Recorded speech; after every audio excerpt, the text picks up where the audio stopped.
Hello everyone, my self Anamika. तो मैं आज रिवीजन कर रही हूँ ionic equilibrium. Acid, base and salt जो होता है ये सब इलेक्ट्रोलाइट्स होता है। नेक्स्ट दिया गया है topic Arrhenius concept of acid and base. Acid जब डिसोसिएट करता है वाटर में तो देता है H+। बेस जब वाटर में डिसोसिएट करता है तो देता है OH-। H+ जो होता है ये बहुत ही ज़्यादा रिएक्टिव होता है एंड ये एग्जिस्ट नहीं कर सकता है फ्रीली, मतलब कि ये फ्रीली में ऐसे ही H+ में नहीं रह सकता है। ये बॉन्ड बना लेता है वाटर के साथ, मतलब कि H2O H+ मिलके बना लेता है H3O+ हाइड्रोनियम आयन। तो H3O+ को हम लिख सकते हैं इस टाइप से। NCERT में दिया गया है H लिखेंगे, फिर H2O लिखेंगे एंड फिर इस पे प्लस लगा देंगे, तो ये हुआ H3O+। HCl जब ब्रेक करता है तो ये होता है H+ + Cl-। बट यहाँ पे देख सकते हैं H+ की जगह H3O+ है, क्योंकि H+ बहुत ज़्यादा रिएक्टिव होता है और ये फ्री फॉर्म में नहीं रह सकता है, इसलिए यहाँ पे H3O+ बन गया है। हाइड्रेटेड आयन सिंपल इस तरह से बनता है H+ एंड वाटर जब रिएक्ट करता है तो ये कुछ इस टाइप से NCERT में बनाया हुआ है। ये H लिया गया है, फिर यहाँ पे H2O एंड यहाँ पे X दिया गया है एंड ब्रैकेट के ऊपर प्लस दिया गया है। तो X के जगह हम 1 भी ले सकते हैं, 2 भी ले सकते हैं, 3 भी ले सकते हैं। X के जगह यहाँ पे 2 लेंगे तो ये बनेगा H H2O एंड यहाँ पे 2 लिए हैं, ये इस टाइप से बन जाएगा। अब इसको अच्छा से लिखे तो ये हो जाएगा H5O2+। मतलब कि अगर हम X के जगह पे कोई भी डिजिट रखेंगे तो हाइड्रोजन जो यहाँ पे आएगा वो ऑड नंबर में ही आएगा। बेस के लिए वैसा ही होता है। एग्जाम्पल में ले लेते हैं NaOH को, तो NaOH ब्रेक होता है Na+ एंड OH- में, तो OH- फ्रीली नहीं रह सकता है हाइड्रोक्सिल आयन में। OH- भी कुछ इस टाइप से एग्जिस्ट करता है, ये H2OX हो गया है एंड यहाँ पे OH- एंड इधर से ब्रैकेट। अब X की जगह जितना भी डिजिट डालना है 1 2 3 डालते जाओ एंड देखते जाओ कौन सा आयन बन रहा है। नेक्स्ट है Bronsted Lowry acid and bases. Acid जो होता है ये डोनेट करता है H+ एंड बेस जो होता है ये एक्सेप्ट करता है H+। तो यहाँ पे एग्जांपल दिया गया है NH3 + वाटर NH4+ + OH-। तो इसको समझने से पहले हम ये एग्जांपल को समझते हैं। HCl एसिड होता है एंड ये एक प्रोटॉन डोनेट कर देता है तो Cl- बचता है।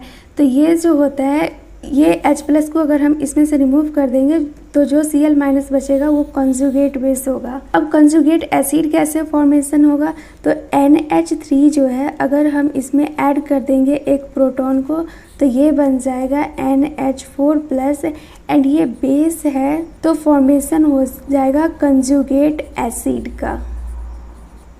तो वही यहाँ पे दिया गया है NH3 बेस है, वाटर एसिड है एंड जब NH3 एक प्रोटॉन एक्सेप्ट कर लेता है तो यहाँ पे कंजुगेट एसिड का फॉर्मेशन हो जाता है एंड एक प्रोटॉन एसिड डोनेट कर देता है तो यहाँ पे कंजुगेट बेस का फॉर्मेशन हो जाता है। एंड देख सकते हैं कंजुगेट बेस है ये एंड ये एसिड है, तो यहाँ पे एक हाइड्रोजन डिक्रीज कर गया है। वाटर जो होता है ये एम्फोथेरिक होता है, मतलब कि वाटर एसिड के भी तरह एक्ट कर सकता है एंड बेस के भी तरह एक्ट कर सकता है। नेक्स्ट एग्जांपल है एसिटिक एसिड का। तो ये देख सकते हैं ये वीक एसिड होता है एंड ये डिसोसिएट हो जाता है CH3 C++ एंड H+ में। तो यहाँ पर से देख सकते हैं एक H+ रिमूव हो गया है तो बचा है CH3 C++। तो यहाँ पे कंजुगेट बेस का फॉर्मेशन हो गया एंड ये लाइन NCERT में लिखा गया है तो इस पर ध्यान रखना है। एसिड बेस पेयर जो रहता है ये डिफर करता है ओनली 1 प्रोटॉन से, इसलिए इसको बोलते हैं कंजुगेट एसिड बेस पेयर। यहाँ पे एक प्रोटॉन है और यहाँ पे एक भी नहीं है, तो एक प्रोटॉन से डिफर कर रहा है, वही यहाँ पे लिखा गया है। एंड यहाँ पे देख सकते हैं यहाँ पे 3 प्रोटॉन है एंड यहाँ पे 4 प्रोटॉन है, तो 4 में से 3 जाएगा तो 1 प्रोटॉन बच। नेक्स्ट है स्ट्रॉन्ग एसिड होगा तो कंजुगेट बेस जो होगा वो वीक बेस होगा एंड वीक एसिड होगा तो जो कंजुगेट बेस होगा वो स्ट्रॉन्ग बेस होगा। एसिड जब H+ डोनेट करता है तो जो बचता है वो कंजुगेट बेस बन जाता है। एग्जाम्पल यहाँ पे HCl दिया गया है, यहाँ पे H+ डोनेट कर दिया है एंड यहाँ पे बच गया Cl-, तो ये Cl- जो है ये कंजुगेट बेस है। नेक्स्ट एग्जाम्पल है बेस प्लस H+।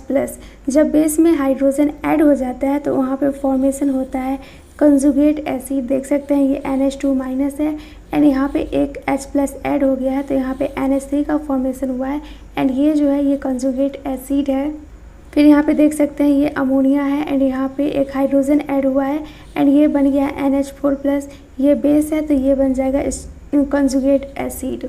नेक्स्ट है लोविस एसिड एंड बेसिस। इसमें इलेक्ट्रॉन पेयर जो एक्सेप्ट करता है उसको एसिड बोलते हैं, जो इलेक्ट्रॉन पेयर डोनेट करता है उसको बेस बोलते हैं। एंड इलेक्ट्रॉन पेयर अगर कोई एक्सेप्ट करता है तो उसके पास वैकेंट ऑर्बिटल प्रेजेंट होना चाहिए। सेकेंड पीरियड में जिसके पास वैकेंट ऑर्बिटल प्रेजेंट रहता है वो बेरिलियम एंड बोरॉन है। एंड बोरॉन का हमें एग्जांपल बहुत अच्छा से पता है BF3 का। एंड ये लेता है जैसे कि NH3 है तो इसके पास इलेक्ट्रॉन पेयर है तो ये इसको डोनेट कर देगा। नेक्स्ट है ionization of acid and base. Perchloric acid को बोलते हैं strong acid and perchloric acid का फॉर्मूला होता है HClO4। तो यहाँ पे देख सकते हैं एसिड लिया गया है HA एंड ये डिसोसिएट हुआ है H+ एंड A- में। तो K इक्विवेलेंट जो होता है ये प्रोडक्ट बाय रिएक्टेंट होता है। तो प्रोडक्ट में H+ है एंड A- है एंड रिएक्टेंट में HA है। के इक्विवेलेंट को बोलते हैं equilibrium constant and dissociation constant जो होता है वीक एसिड का और एसिड का वो इक्विलिब्रियम कांस्टेंट के बराबर ही होता है। नेक्स्ट है ionization constant of water and its ionic product. Water को हम लिख सकते हैं H+ एंड OH- में, ये ब्रेक किया है तो के इक्विवेलेंट हमें पता है, हम लिखते हैं प्रोडक्ट बाय रिएक्टेंट। तो प्रोडक्ट में यहाँ H+ है तो देख सकते हैं प्रोडक्ट में H+ OH- है एंड रिएक्टेंट में H2O है। वाटर जो होता है ये वेरी पुअर इलेक्ट्रोलाइट होता है, मतलब कि इसमें बहुत ही पुअर आयोनाइजेशन होता है। Water before ionization and after ionization के बाद सिमिलर ही रहता है। मतलब कि यहाँ पे के इक्विवेलेंट एंड वाटर है तो इसको हम लिखेंगे के इक्विवेलेंट इनटू वाटर एंड ये लिख देंगे H+ एंड OH-। इसको हम बोलते हैं आयोनिक प्रोडक्ट ऑफ वाटर जिसको कि डिनोट करते हैं KW से एंड ये हो जाएगा H+ OH-। एंड KW जो होता है ये होता है के इक्विवेलेंट इनटू वाटर। तो अब के इक्विवेलेंट लिखेंगे तो KW/H2O आ जाएगा। तो वही सब यहाँ पे दिया गया है। 25 डिग्री सेल्सियस मतलब कि 298 केल्विन पे KW जो होता है ये 10⁻⁻14 होता है। KW को हम क्या देखे थे, ये होता है आयोनिक प्रोडक्ट। एंड यहाँ पे देख सकते हैं वाटर है, वाटर डिसोसिएट किया है H+ एंड OH- में। तो यहाँ पे जब हम आयोनिक प्रोडक्ट ऑफ वाटर लिखेंगे तो ये हो जाएगा H+ and OH- and KW जो होता है ये 10⁻⁻14 होता है। यहाँ पे देख सकते हैं ये भी 1 है एंड ये भी 1 है तो H+ जो हो जाएगा इज इक्वल टू OH- हो जाएगा। तो हम H+ एंड OH- को इसको भी H+ मान लेते हैं तो ये H+² हो जाएगा। मतलब कि 10⁻⁻14 बराबर H+ का स्क्वायर है। अगर इस पे रूट लगा दे तो ये हो जाएगा 10⁻⁻7 इज इक्वल टू H+। तो वही यहाँ पे दिया गया है H+ इज इक्वल टू 10⁻⁻7। तो इसको हम लिख सकते हैं H+ is equal to OH-, दोनों का कंसनट्रेशन सेम होता है 10⁻⁻7 एंड आयनिक प्रोडक्ट जो वाटर का रहता है वो इसके बराबर हो जाता है रूट में। ये सब जो होता है ये 25 डिग्री सेल्सियस पे होता है।